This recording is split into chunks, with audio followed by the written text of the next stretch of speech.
Hey everyone, it's Lynnea with my second video using the Mermaid Hair stamp set from the Rabbit Hole Designs.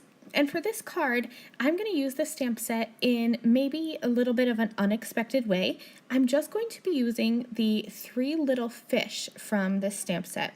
I'm a really big fan of using the smaller images in a stamp set to build a background, and so I thought that I would create a background full of rainbow fish.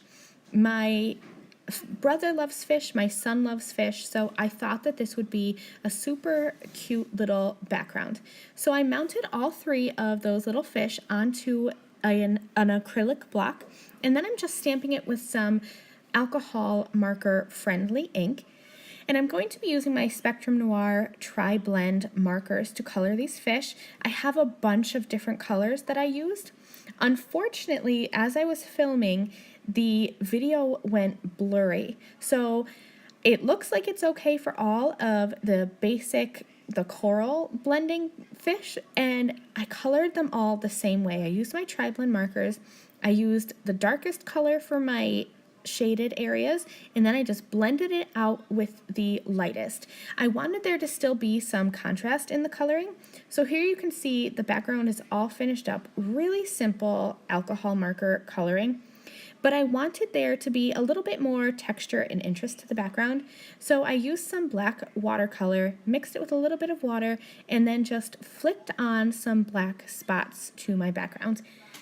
Whenever I build a background, whether by watercoloring or coloring with alcohol markers like I did for this background, I always find myself adding those little spatter marks. I love them, and I really think it brings a background together.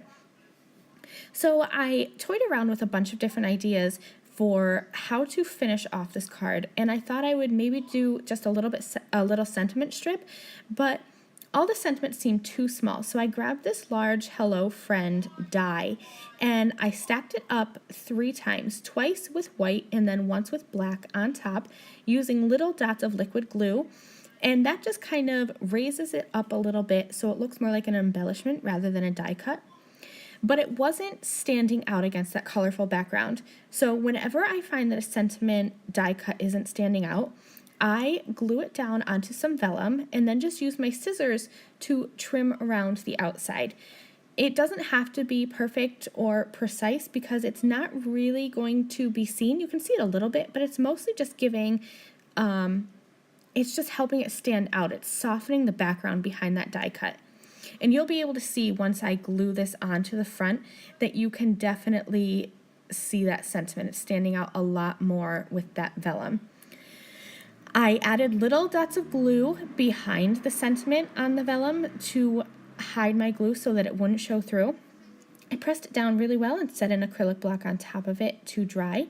And then I added a thick coat of the Spectrum Noir clear shimmer to finish off the card. Head over to my blog to see still photos, and I hope you'll check out the rest of the June release from the Rabbit Hole Designs. See you guys next time. Bye!